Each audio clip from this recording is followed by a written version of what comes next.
Have you ever needed a supportive community in your journey to advance racial equity, stop and prevent oppression, and catalyze change in your life or your organization? Join us in our online community at intentionallyact.com. As James Baldwin wrote, "Not everything that is faced can be changed, but nothing can be changed until it's faced." Join us online to confront the challenging questions and situations in your journey to advance racial equity as we build community to offer professional, personal, and organizational development, skills, and knowledge. Hello, everyone. This is Dr. Atyia Martin. Welcome to Intentionally Act Now, a podcast that supports the All Aces mission to activate consciousness, catalyze critical thinking, and transform capabilities that advance racial equity and build resilience within ourselves and our organizations. We feature a wide variety of leading experts in diversity, equity, and inclusion, conflict management, critical race theory, personal growth, and more. Hi, this is host Enrico E. Manalo. Dr. S. Atyia Martin invites social scientist and researcher at the RAND Corporation, Aaron Clark-Ginsberg, to All Aces on Air, since renamed Intentionally Act Live, for a conversation that explores the intersection of emergency management and racial equity, two areas that hold special places in Dr. Martin's heart. In this conversation, Clark-Ginsberg and Dr. Martin talk about the language of research, how depoliticization can hide ugly truths, where exactly that money earmarked for emergency management actually goes, and why normal is horrible for so many. Join us on intentionallyact.com to share your questions, comments, and thoughts about this episode. Today, I have the wonderful Aaron Clark-Ginsberg of the RAND Corporation. So today, we will be talking about emergency management, racial equity, and disaster risk reduction, which is a lot of stuff to cover in 1 hour, but we're going to do our best. And so you all know that this is a very relational show. Our goal is always to bring the humanity into the space, regardless of what we're talking about at the intersection of racial equity. That said, what I will do is just talk a little bit about Aaron and then have Aaron introduce himself to you all. So first of all, I have had the pleasure of observing from a distance Aaron do amazing research around how can we as a society, both in America and internationally, he's done a bunch of international research too, to reduce the impact of disasters on real people's lives. And so I have been a big fan of his work as a emergency management nerd myself, and just a nerd in general, but emergency management in particular. And I really appreciate who he is as a person. We've had several conversations over the years, and he has always showed up with full humanity and consideration for other people, for not just the work, but really making sure that that compassion and empathy, more accurately, empathy is there. So I just want to say thank you, Aaron, for being you. Thank you for all the work that you do. And so I'm going to turn it over to you to tell folks who are watching us, who are you, right? I've talked about your work, but that's not who you are. So tell us about yourself, Aaron. Sure. Thanks, Atyia, and thanks for having me on, and the really sweet and wonderful intro. And I've really enjoyed watching and reading some of your work over the years too. So it's fun, and let's nerd out a little bit today. So yeah, I'm a disaster researcher by, I guess, training and background, and just hobbies and interests. I've been working on disaster related issues for, Katrina was my first sort of foray into everything, and that kind of got my brain spinning. I was I think a naive freshman at the time, and in college, and saw this thing happen, and thousands of people dead, recovery and response that took forever and is still ongoing. And, I decided I wanted to do something. And there's a group going down with my college. I went down with the college, did some volunteering, did some more volunteering, ended up staying there, on and off for a while. And, that kind of got me down this path.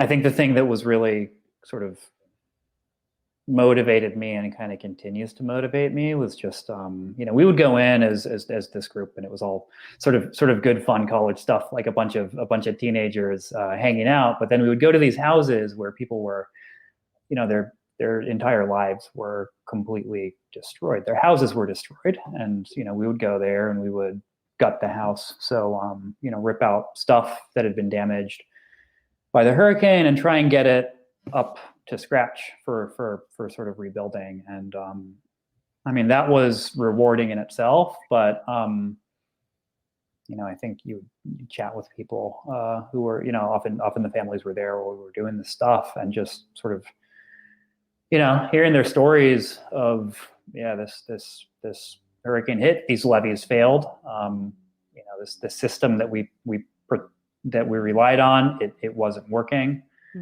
And now we are, metaphorically high water and trying to figure out how to survive. And the little support that we were providing, like this sort of fun field trip, it like meant so much to them. And it's like, I don't know, it shouldn't mean so much to them. It should just be like, they have support, they have resources, or this thing didn't even happen. That's my long-winded intro to sort of the disaster space. Since then, I've I worked as a wildland firefighter for a while. Then went off. Wait, go back. Sorry. You said a what firefighter? I was a wildland firefighter. So this was, you kept that one under the hat. Yeah. Secret. Keep going. The secret. Another sort of summer job of, interest in disasters again. This one, I really like the outdoors. I like hiking. I like doing sort of physical things, running, cycling, all that stuff. And this seemed like an ideal summer job where you could also make a lot of money and get some adventure. So yeah, I signed up for a summer, ended up, I don't know how well you know the wildfire world, but you have state, you have feds, then you have contract crews, which are private sector crews. Found a job for a contract crew and worked with them for 2 seasons before transitioning over to work for the state of Washington for another 2. And kind of different, because in this case, instead of hanging out with the survivors of disasters, you're hanging out in the woods with a bunch of other disaster workers trying to kind of contain this threat, this emerging threat. Kind of similar too, in that on the worker side, it's it's almost like a similar experience to the survivor, in that for me it was a summer job. It was pocket change for me and savings for me, and useful, but I was getting my degree. For the other workers, it's they're scraping by, and this isn't necessarily an adventure for them. It's how they're making their living, and they're making very little living, and they're exposed to a lot of hazards, and I think they're they're sort of part of the disaster machine, and feeling some of its problems by being in a position of sort of labor precarity, responding to risk. So it was really different experience, but and different populations, but that narrative was still there for that. So yeah, thank you for sharing that, because I'm learning stuff about you, Aaron. And one of the things I wanted to highlight is that you do work for the RAND Corporation, and all of your thoughts today are coming from Aaron Clark-Ginsberg, right? And so these are the opinions of Aaron, not of the Rand Corporation. However, for those who don't know the Rand Corporation and what it is and why it's such a big deal, can you just give a little bit of context on that, and then we can talk a little bit about some of the work that you have done over the years? Yeah, sure. So I'm a researcher at the Rand Corporation. The Rand Corporation is, I think it's the largest nonprofit, nonpartisan think tank in the U.S. I work with, I think, over 1,000 PhDs in all different disciplines. I'm this social science mutt. I work with engineers, political scientists, economists, all different types of pretty smart people. And our goal is to do research that makes an impact and makes a difference. So half of our work, and this is the stuff that I don't really do, half of the work is more sort of defense oriented. So it's like a manpower study for the Air Force, where you need to figure out how you retain Air Force employees and support families, something like that. The other half is the non-defense related work, which is what I do. This is very broad. It could be anything from education to healthcare, and supporting a variety of clients. So some of the government entities like FEMA, we do work with and for FEMA. CDC, I'm doing work for CDC right now on incident management, actually. We have some things to talk about. Yeah, and that's a 3-year project that's been a little bit delayed because of this global pandemic we're in right now.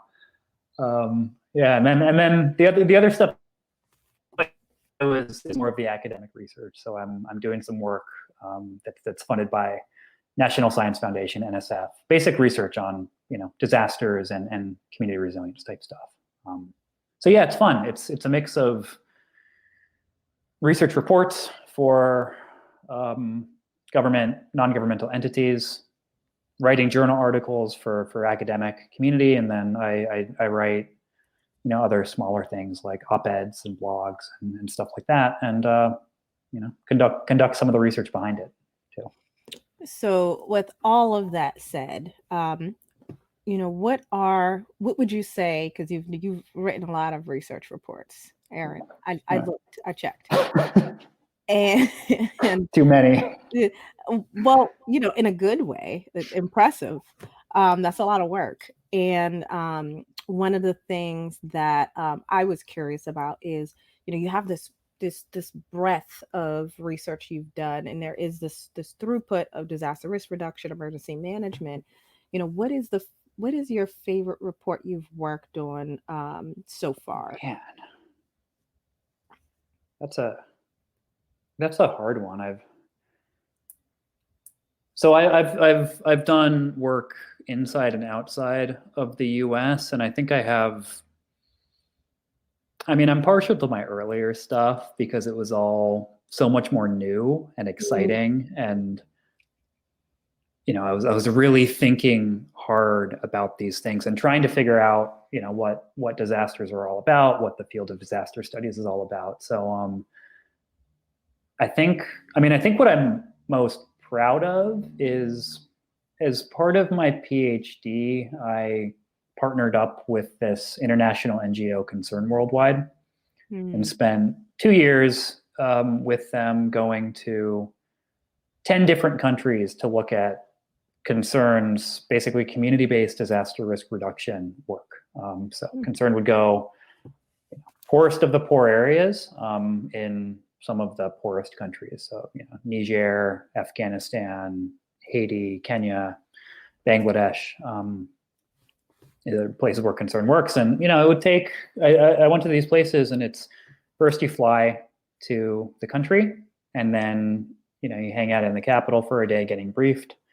Then you take, either a second flight, or if flights aren't available, you'll hop in a 4x4 and drive for, a day or so to get to the secondary office. And then by, the third day or so, that's when you can get out and get to the field sites where these interventions are taking place. So it's, it takes forever to get these places. And for Concern, I spent 2 years working with them, wrote up 10 country reports of Concern's work in these different countries, and then synthesized them into comparative reports of this is how you do disaster risk reduction in mountain regions or in urban regions or coastal regions. For me, that work was kind of eye-opening, seeing the real impacts of risk and disasters that communities face. And I think it was fascinating personally, just being there. The reports themselves, they provide something that I think the field is lacking a little bit, which is just sort of descriptive. This is kind of what it takes to reduce risk and use community-based approaches. This is what a project looks like. So I'm happy that they're there, but I think thinking about those, it's more of just kind of the personal journey that I'm reminded of whenever I pick them up. Which brings us to another good point, which is you started talking about communities and the power of kind of grassroots approaches. As we, All ACEs focuses on confronting racism and advancing racial equity. And so with that lens of understanding how pervasive racism is, how it is systemic, how it impacts us as individuals, in terms of how we see ourselves, how we engage with each other, how we show up in organizations where we're making policies, where we're writing research, and all of these pieces. What have you learned through your research that helps people better understand the way racism is operating in disasters, or the way that the opportunities that you see for advancing racial equity in the work? Yeah, that's a really good question, and I think that there's, for me at least, I think of it in two different ways. One of them is, it's called the social construction of risk, and the associated vulnerability paradigm, if we want to use the jargon. But this is a sort of field of disaster studies that I tend to associate myself with, or I try and associate myself with, and it basically argues that the reason there are disasters and the reason people suffer because of crises and disasters are things like racism, like marginalization, like vulnerability. So going back to Katrina, for instance, it's there's communities in low-level areas, levees break, nobody cares. A larger number of deaths if you're Black, harder time recovering because you have fewer resources, and it's more difficult to access those resources. And you're seeing this with COVID right now too. That's another, here's one that we're living through, where if you're poor, if you're marginalized, you're often you have higher exposure to COVID itself, to its economic impacts, and it's harder if you're hit to recover. Maybe you have more pre-existing conditions, you have less savings. It's all of those things are the things that create the disaster. So that's one area, which is the sort of social construction of risk and why disasters disproportionately affect some segments of the population versus the other. The other one that I've been trying to think a lot more on, and I think this one's harder, personally, is the field of disaster studies itself, and my position within the field of disaster studies.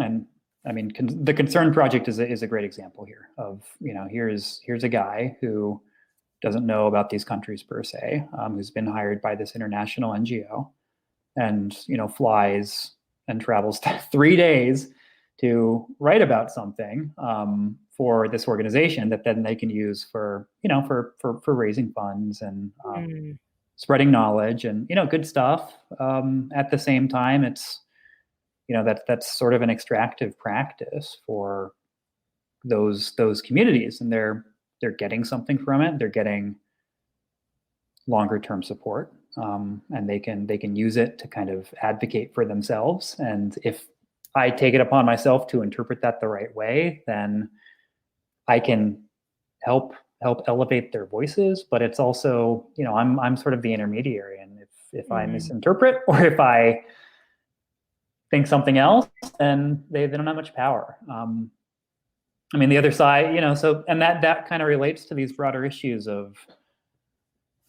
who has power and control within this field of practice. Something I'm no longer a PhD student. I'm now leading projects and, first authoring a lot of papers and doing those things. So that's one of the things I'm trying to do is in my personal work, try and change that a little bit. So there's a lot of really good papers out there by young scholars, young scholars of color, and it's really easy to cite the same people that have been cited all the time.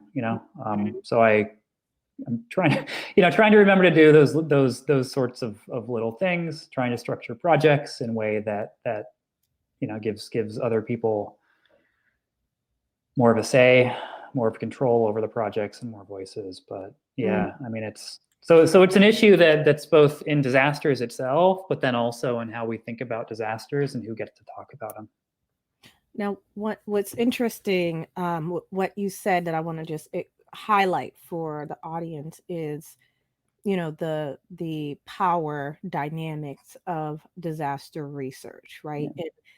So on the one hand, the first part is that you're the intermediary, right? And which to your point leaves space for kind of our own interpretations of the world to filter people's experiences. And one of the things we talk a lot about at All Aces and on All Aces on Air is voice and choice, right? That one of the major ways that oppression perpetuates itself, and in this case, we're talking about racism, is people's voices not really being heard or being silenced, or people not having any influence or choice in the issues that are directly impacting them, including their own narratives. And so I just wanted to explicitly state, explicitly call that out as something very powerful that that you are seeing on the disaster side and the research side. And I'm really interested in a conversation that we started to have earlier, which was about kind of the challenges with the fact that we have done so much research, to your point, disaster risk management. And actually, I'm going to pause here for a moment because you mentioned people having, people expecting certain folks to be cited in papers and things like that. So I have, several things published. Y'all know I'm a nerd. And one of the things I have published, I remember when you publish a journal article, there are usually on average, three people who you don't know who they are, and they are reviewing your work. And they're giving you feedback once you submit your paper, and you're adjusting it based on their feedback. And then through their approval of how you adjusted yourself, your things get published. And when I published my paper on the intersection of kind of resilience in cities and risk reduction and emergency management, the focus really was on kind of underestimated people in our society. And I remember one of the reviewers, blind reviewers, saying, well, you're saying that what you're proposing is good for the field, but you don't even talk about, I won't say the researcher's name who they said that I didn't talk about, but you don't even talk about this person, and their thing is the gold standard for how this works, blah, blah, blah, blah, blah. Yeah. And my response was, well, there's a reason why I thought it was necessary to come up with this framework, because number one, that approach that this particular researcher takes is great academically. But when it Mm-hmm. comes to decisions that need to be made on the ground, when it comes to explaining this to an elected official who is making decisions in real time about how to distribute resources, that this approach that this person uses really doesn't help in those situations. It's hard to explain because Yeah. of the statistical gyrations that you have to go through. And I didn't say this in my response, and I know for a fact people who have taken courses with this person, that the person can't, that admits that, there are a lot parts of the statistical gyrations that go into it that, you know, and so I said, what I can do is acknowledge that the research exists, because that's really important, because you do want to acknowledge all those folks, um, and that I'm providing this as an alternative for practitioners, right? As someone who is a practitioner, and I amazingly, it got published. However, Yes. however, it was it was one of those moments of kind of truth, right? Where your integrity is on the line. It's like, well, I could just go along with this in Yeah. exactly the way that they're telling me that I need to rewrite this or I need to frame this. And it's hard as a researcher who really cares about these issues when you're bumping up against those kind of situations. So I share that story to amplify the message around how hard it is. And then the where I wanted to go to was, we were talking about earlier before the show was live, about kind of the challenges with all of this research, right? Like there's so much research, and it's amazing research, and we've learned so much from all that has been done. However, Aaron, what's the problem? The problem is we aren't using it.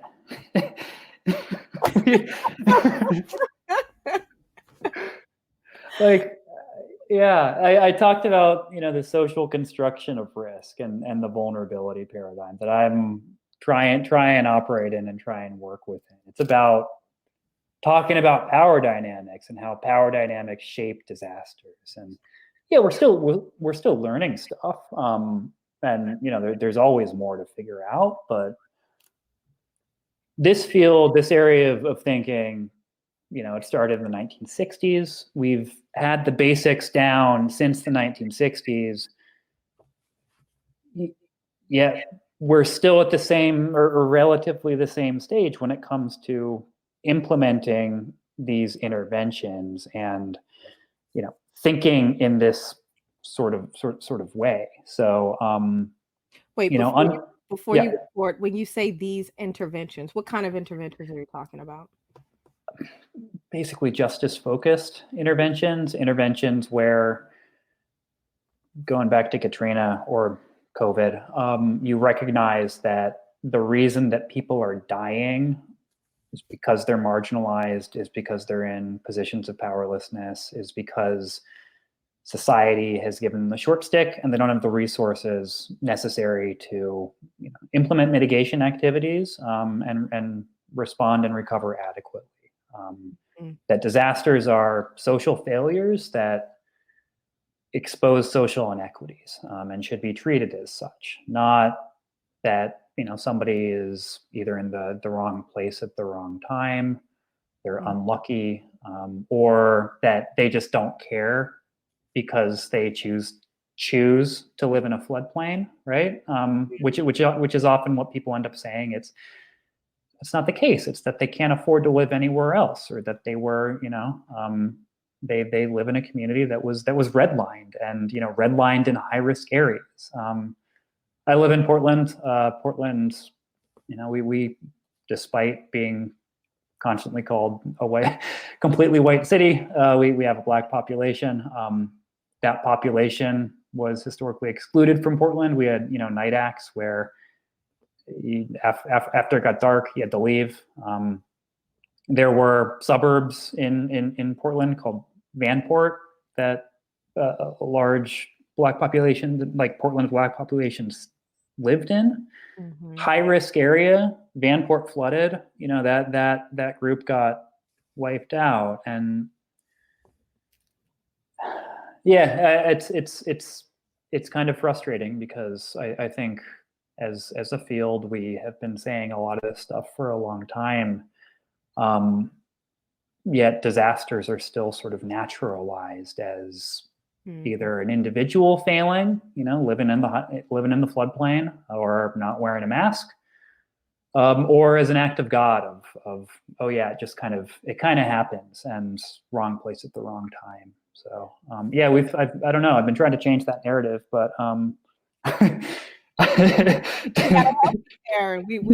we need to do some collective action to make sure that we shift this narrative, because the way that you just framed how the ideology of disaster management has been working particularly when it comes to people of color, poor people, is the same thinking that happens with racism in general, right? It's either an individual failing. Why can't you just pick yourself up by the bootstraps?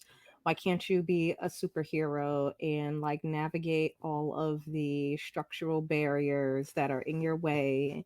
Why can't you be resilient enough? Why can't you navigate the your own individual failings, right? Yeah. There's a lot of that. Yeah. And this other piece, what was the second part you said? There's the individual. Oh, that it's wrong place at wrong time. Wrong place, wrong time, right? Like that was bad apple. Yeah. Right? I could just, it's not a pattern, right? Yeah. It's a systemic or structural issue. It's just, things happen, and we all struggle, right? And it's like this normalization of things that are unjust and should not be justified. And so we have some folks who are posting in the comments. Amelia Tracy, thank you for joining us tonight on Facebook. Doesn't that help us unite the language we use to describe why this work is so critical? Yes, right. And that I'm assuming that Tracy means is this intersection, the way that these parallel tracks of how racism and oppression work, and the language and constructs that we use, and kind of the social construction of risk, that those parallel worlds that currently are very separate, right? Like the disaster research, even when it is talking about racism and racial equity, is very separate from everything else, talking about social. It's talking about it in a different way. Yeah. Talking about it in a very different way. Yeah, we use the language of vulnerability, and I don't know. I like that language, but it can also be misconstrued or depoliticized, right? There's research out there that talks about the relationship between vulnerability and poverty, and doesn't necessarily talk about why poverty exists, which is this marginalization and political processes that place people at risk, right? So I think or gender, right? Or race.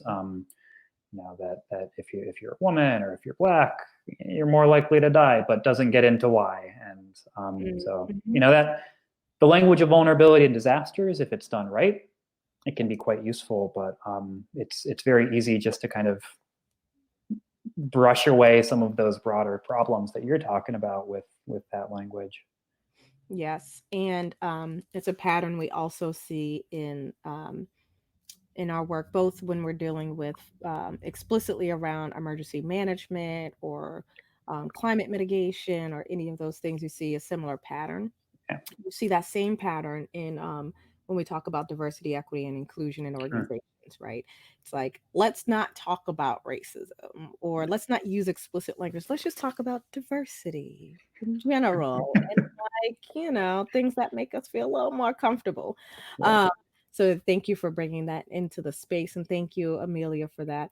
And then we also have one of our repeat viewers here who is a former colleague of mine way back in the day, back in my emergency management days, Kevin O'Hara Shanley. Good to see you, Kevin. And who is also very interested in this intersection of kind of disasters and social inequities. And I think we, as we are navigating through this, in this moment that we're in right now of struggle, right? Of disappointment. I think there's a lot of frustration around the fact that it seems like so many Americans have bought into ideas that are the opposite of things that are aligned with how complicated the real world is. Yeah. And people are dying as a result as we speak, right? As we speak. Yeah.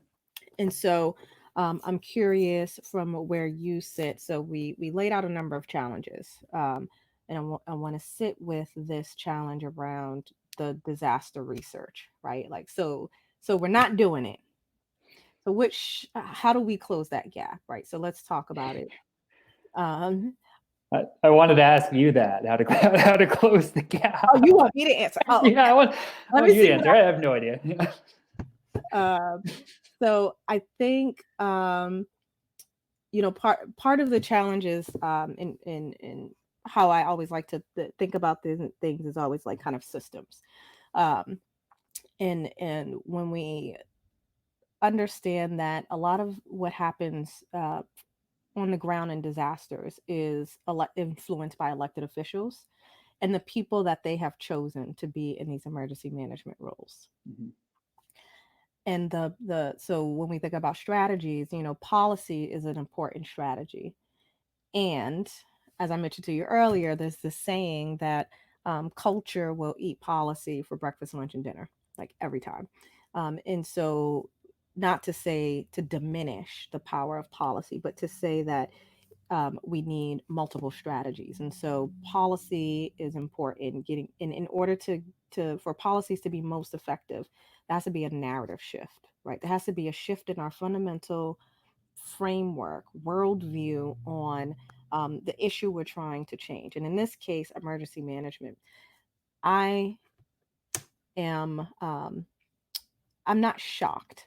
I am disappointed in how many people, including elected officials who are responsible, closest to the folks who are going to be making decisions, don't understand emergency management at all. It's almost like, and I'm guessing this is true, it's almost like there's no briefing, there's no, like in public policy world, there's no introduction to like, these are all the different parts of government. Yeah. Because emergency management is an important part of government. So this one piece is like this lack of understanding from local and state officials, unless they've been through a lot of disasters. And even then, it depends. Yeah, even then, are they actually going to do the right thing, or not? Even if you have the understanding, it also takes, I don't know, some courage to act.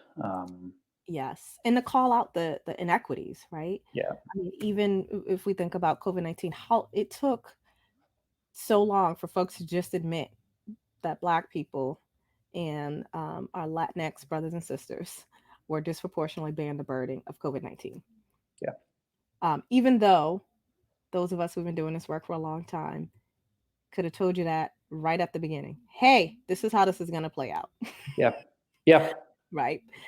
So There's that's 60 years of research saying this is how it's going to play exactly out. So, yeah. right. It's a predictable pattern. Yeah.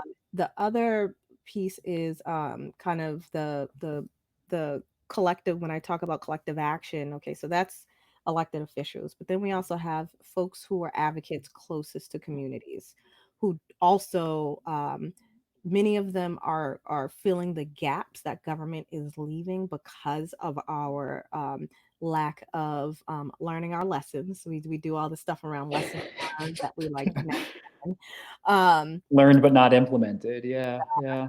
Yeah, they're in a lot of reports. After Yeah. reports, it's full of them. Um, but this idea, if they're honest, like, and then some after action reports are very political, so like that's a whole nother story for another day. And for folks who don't know, an after action report is like the official documentation of a disaster or emergency that shows kind of here's what went well based on all the things we were supposed to do, based on the standards that the federal government has set for the way we do this work. And here are the things that did not go so well.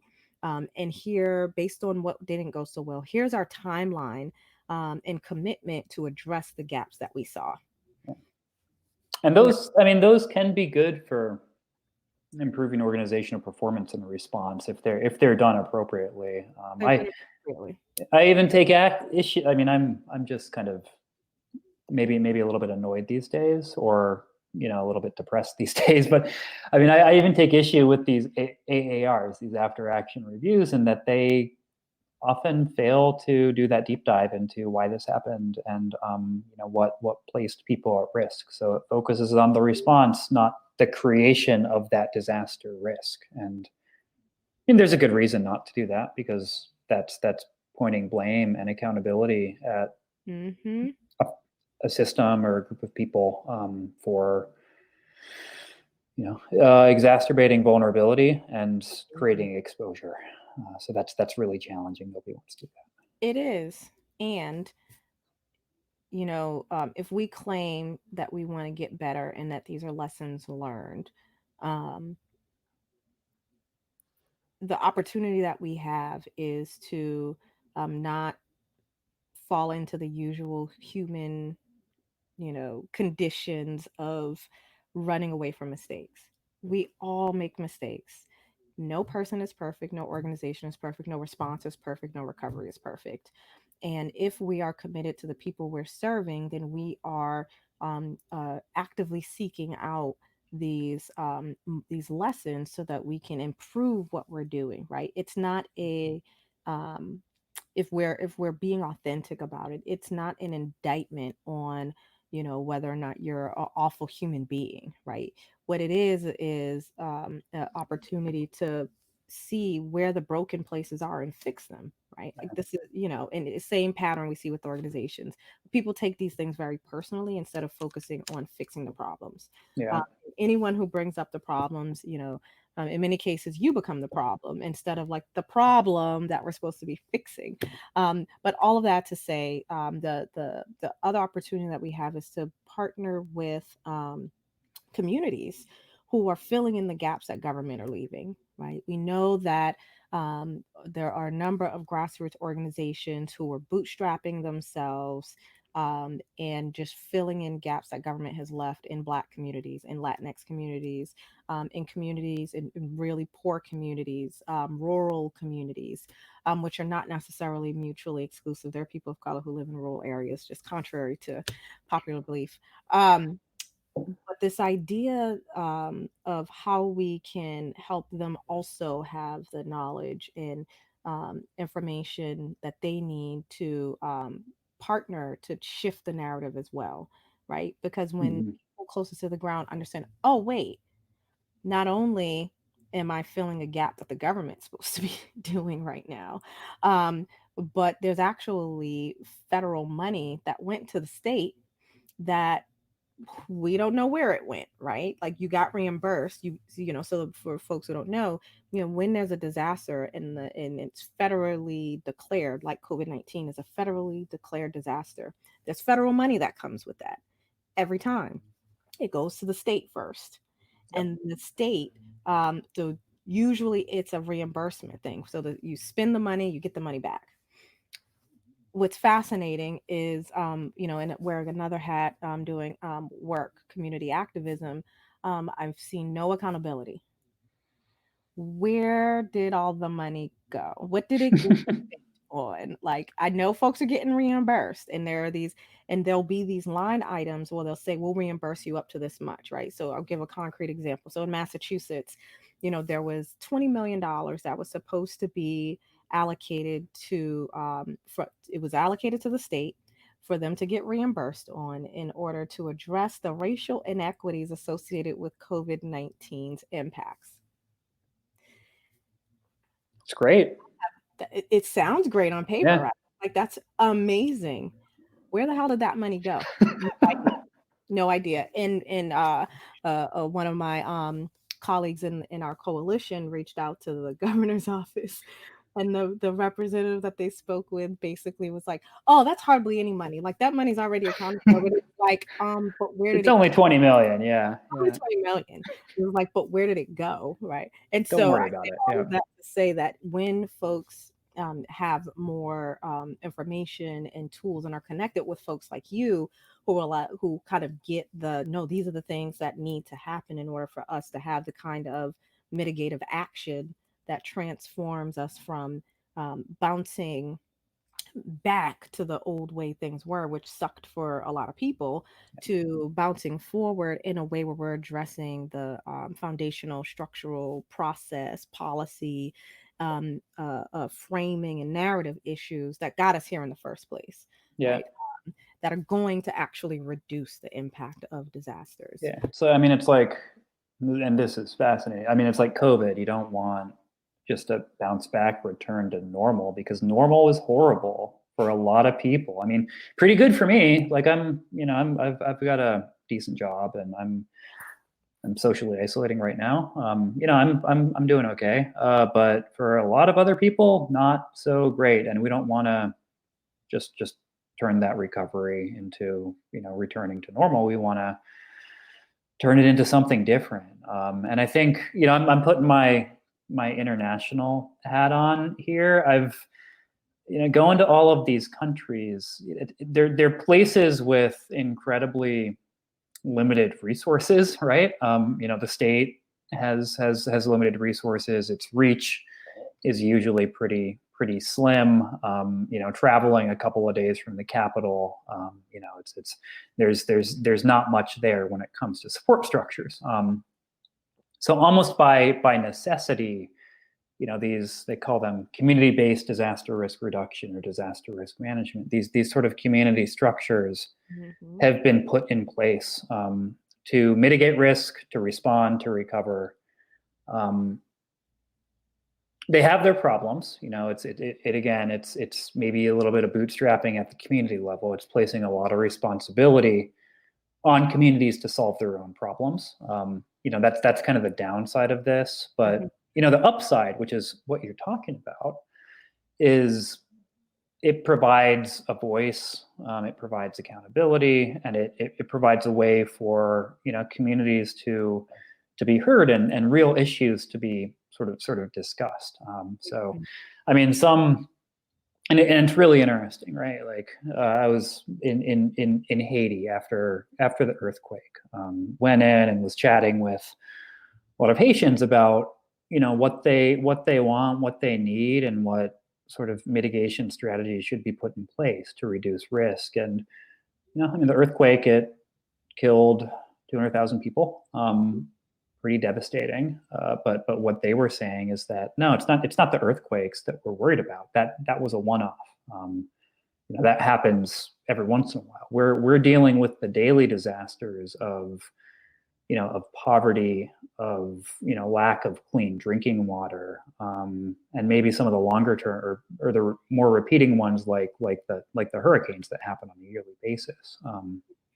So I mean, when you actually talk to people and get their views, it can be kind of different. The priorities can be kind of different to, what an official response structure might have. These community groups too, like they also, not only do they provide certain resources when it comes to like the material benefits of mitigation. So, support for a flood wall, for instance.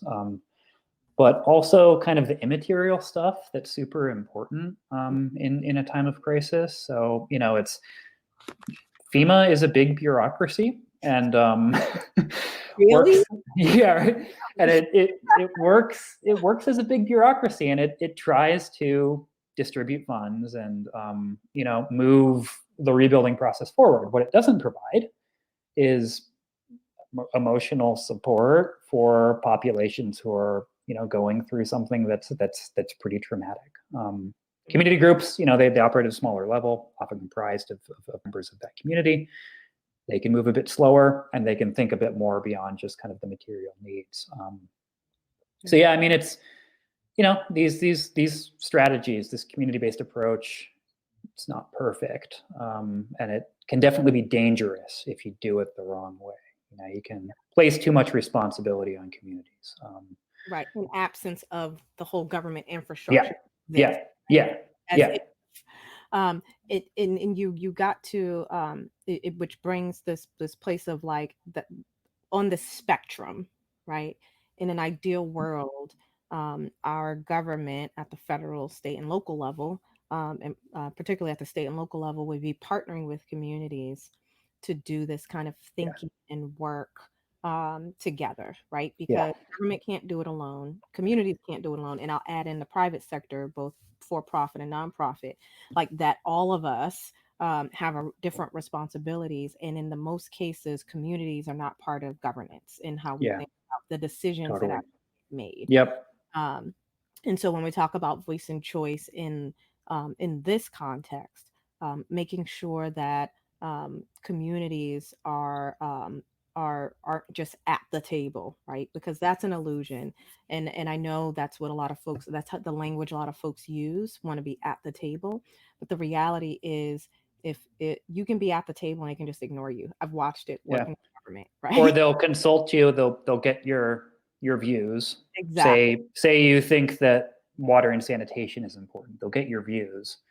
When the decision gets made, it's somebody else is making the decision. I see that. I mean, that's the other problem. It's the devil's in the detail with this stuff. Mm-hmm. It's who has decision making authority and power, and whose voices are heard in that stage too. Exactly. And so in an ideal world, we'd be at that higher end of community engagement and partnership. Yeah. Where we're not just consulted, here's what we decided, don't you love it?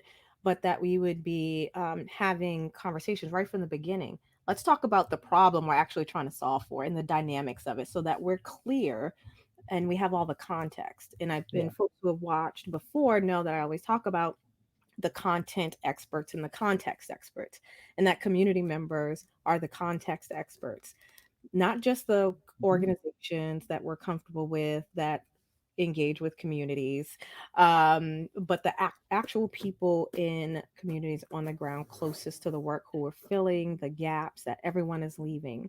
That they are part of how we frame the problem. They're part of how we think about what the trade-offs are, because there's always burdens and benefits associated with the decisions we make from a policy perspective, or any perspective for that matter. And how do we navigate all the way through from engagement all the way through to implementation? And that as part of implementation, we're making sure that those benefits that come out of this work also benefit the community, right? So this idea of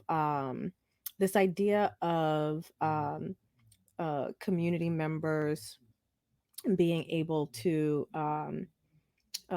weigh in meaningful ways about the decisions, but also if we're spending money to rebuild, how do we make sure that all the contractors that we're paying aren't from people from outside the community, that we're actually investing the money in the community that we're working, right? Well, and it's also super hard to do, and there's some very sort of practical issues that make it really challenging, right? Like differences in scale. I mean, FEMA is huge, and community groups are tiny, and how do you work with these hundreds of tiny little groups? There's like emergence issues after every disaster. New community groups pop up to provide those essential services when the government is unable or unwilling to do that. You can partner with the group beforehand, so when the crisis hits, you know who to talk to, and you can hit the ground running. With these emergent groups, it's really hard, and it's hard keeping track of them. There's also like accountability issues of like, I don't know, FEMA needs an appropriate sort of governance regulatory structure. You need to have oversight and all that stuff. A lot of these little groups don't have those like systems in place to interface with FEMA. The thing is, it's not on them. It's not on the community groups to figure this out. It's on the FEMA. Organization. Yeah. Right. And we also know that the state and local government, like, it's not like FEMA just jumps to the community. Yeah. And so the state and local government play a role in making sure that they're building those relationships before FEMA ever shows up, because that is supposed to be the kind of the connecting point for FEMA and what's happening on the ground, even when things are really, really, really bad. And what I've seen, especially during COVID-19, is there's also, I think, an opportunity for us to invest in the kind of civic and community infrastructure that, because it has not been invested in communities, so that those touch points can be facilitated in meaningful ways, that and us in communities are coordinating with each other, so that if I have my kind of small nonprofit, even if we don't have a 501c3, we're connected with other groups and who do have a 501c3, and we're all going to collaborate in order to do this work together. And we're going to have a fiscal sponsor, right? Like these things are so like, from a practical perspective, like, we can work through them. The challenge is, we need to have a clear pathway forward. We need the political will, both in the highest levels of government, state and local level, and as communities are kind of living, every community in the country now kind of living in this disaster moment, are getting exposed to a lot of things that they've never been exposed to before. Like I've been very interested in a lot of the emergency management jargon I'm hearing now that was like just, used to be us in like emergency operations center throwing around these things. Right. Build Back Better was part of Biden's campaign, right? Like Build Back Better is this jargon that emergency managers always talk about. I can't believe it made, And so, and then as we start to wind down, I do want to mention this whole piece around incident management, incident command. You brought that up. Yeah. I'm interested in kind of what your, if you could explain what that is and what the opportunities you see there are. Sure. Yeah. This is a pretty heady wind down question, but incident management is the systems that you put in place, an organization or a state, local territory, whatever, puts in place when there is an incident. That incident can be something like a natural hazard, like a hurricane. It could also be something like COVID, or it can be something like a big sporting event that is basically overwhelming the current systems that you have, the current structures that you have. Incident management is basically there to coordinate resources and ensure that things are distributed appropriately, and that as a situation evolves or changes, you can respond to it. So right now, there's all of these health departments around the country setting up that have incident management teams for COVID-19. That's how they're sort of coordinating this and managing this.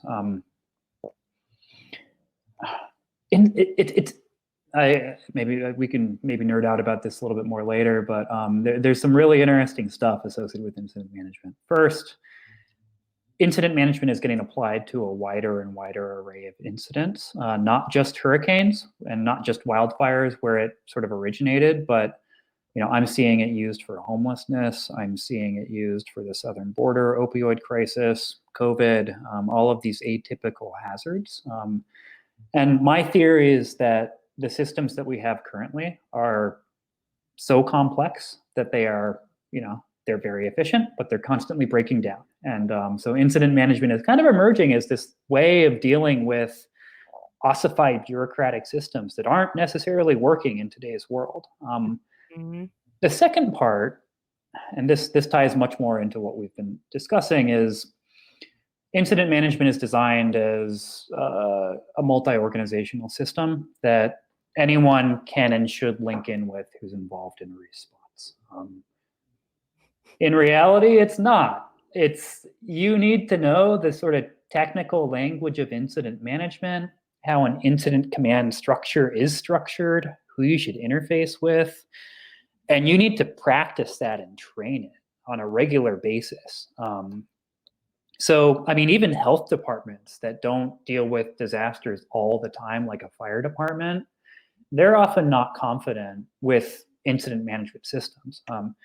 Emergent groups, that's even harder. Like these little community-based organizations, NGOs, have a very hard time with interfacing with these systems. And I kind of view that as the big next step and the big sort of frontier for improving response, figuring out how to make those systems accessible and useful for these emergent responders.